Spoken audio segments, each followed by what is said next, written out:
Aling aklat ang naglalahad ng pagkakabuhay na iniligtas sa 3 Hebreyong inilagay sa pugon ng apoy?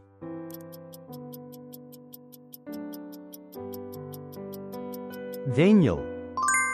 Bakit walang taong ituturing na matuwid sa pamamagitan ng mga gawa ng kautusan?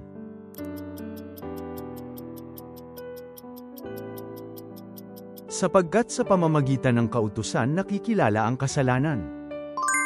Sino ang hindi magpapahintulot na taksong hindi ninyo kayang tiisin ang dumating sa inyo?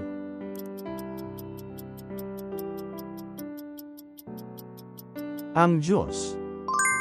Sino ang 3 anak ni Noe?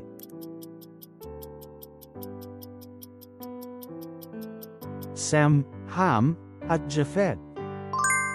Ano ang pangalan sa Griego ng babaeng tapat na si Tabitha mula sa Joppa?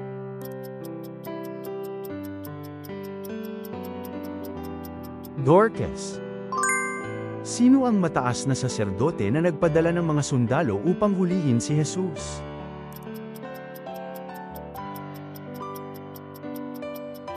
Caiaphas. Magkano ang inalok ni Haman kay hari bilang bayad upang maglabas ng kautusan laban sa mga Hudyo?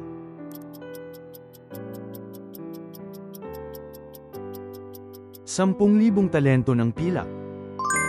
Nang matapos ang panalangin ni Solomon sa dedikasyon, ano ang bumaba mula sa langit?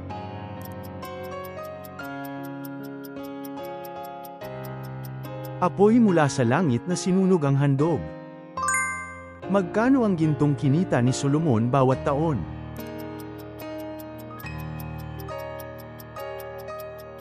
₱666 na talento. Ano ang pangalan ng babae na nagdulot ng pagbagsak ng lakas ni Samson?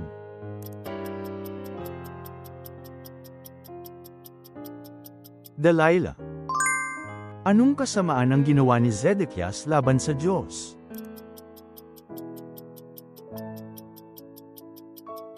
Hindi nakinig sa salita ng Diyos, naghimagsik, at pinatigas ang kanyang puso.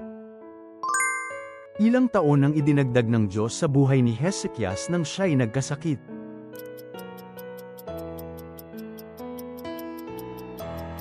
15 taon. Kanino humingi ng tulong si Hezekias nang nangangamba sa banta ni Sennacherib?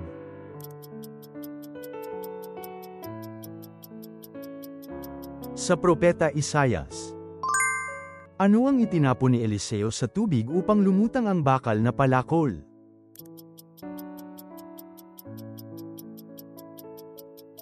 Isang sanga. Sino ang opisyal na nagligtas kay Jeremias mula sa hukay ng putik?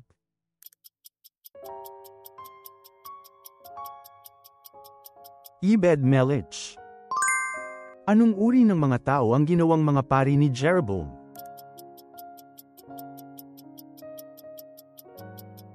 Mga karaniwang tao na hindi mga Levita.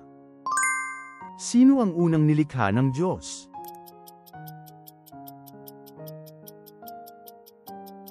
Adan. Kanino nanirahan si Moises sa lupain ng Midian?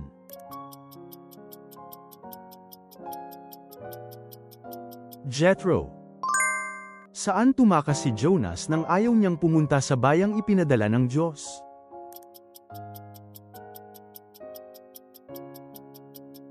Sa Tarsis, tinukoy bilang Tarshish.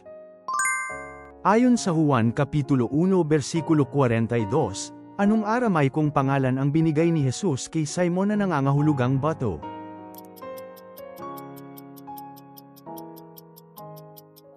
Kepha, Siphes, Gibea, Geba, Kepha. Sino ang inilagay bilang tagapag-alaga ng pader noong muling itinatag ni Nehemias ang mga pintuan ng Jerusalem?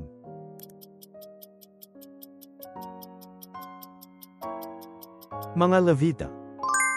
Alin ang 2 iglesia sa 7 sa pahayag na hindi pinakasuhan?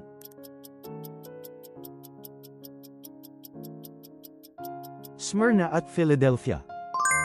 Sino ang nagplano ng patayon kay Mordecai at inihanda ang kanyang gallows ngunit siya ang naipako doon ayon sa Estera?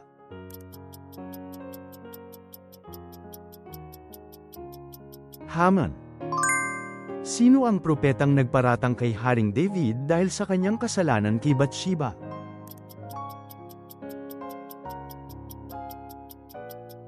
Nathan. Yamang tinanggap natin ang espiritu ng pag-aampon, ano ang itinatatawag natin sa Diyos?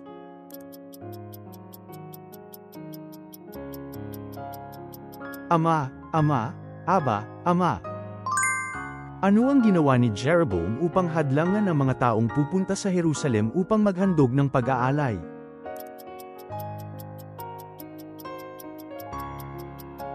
Nagtayo siya ng 2 gintong batang baka.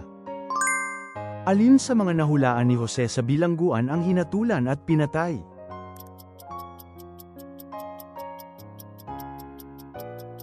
Pinuno ng mga panadiro. Kanino agad inihayag ni Mordecai ang balak na pagpatay sa hari?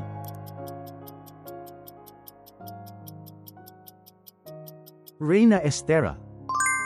Gaano katagal ang haba ng arka ni Noe ayon sa panukat na cubit?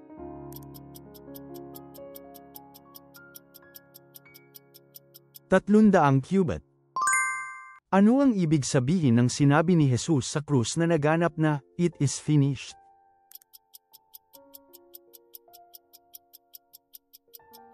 Ang kaganapan ng gawain ng pagtubos. Nang nagtamo ng kababaan si Rehoboam, ano ang ginawa ng Diyos?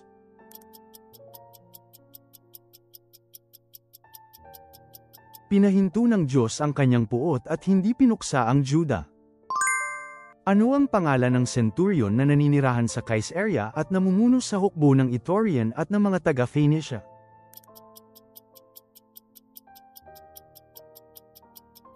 Cornelio.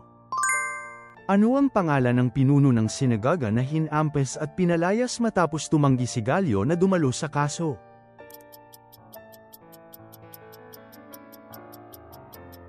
Sosthenes. Ano ang utos na ibinigay ni Jesus ng pagalingin ng tuyong kamay?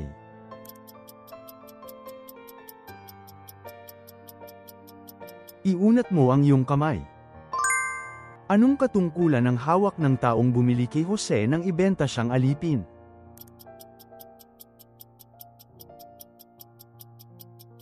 Tagapangasiwa ng mga tagapagbantay ng Faraon. Sino ang umalis kasama nila mula sa Pamphylia at bumalik sa Jerusalem?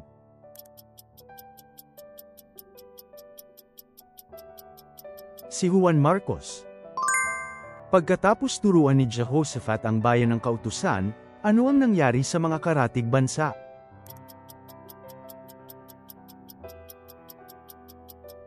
Naging takot sila at hindi nakapangahas na lumaban sa Juda.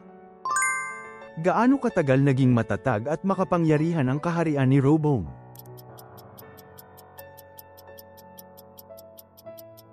3 taon. Sino ang iniwan ng kanyang upuan sa opisina ng kolektor ng buwis at tinawag ni Jesus?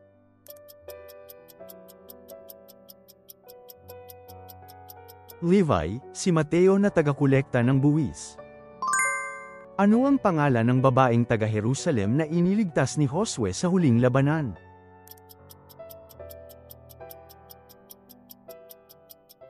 Rob.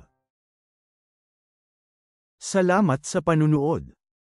Ibahagi ang inyong mahahalagang puna at kaalaman sa Biblia sa mga komento. Ang pag-subscribe at pag-like ninyo ay malaking tulong para makagawa pa kami ng mas marami pang Bible quiz.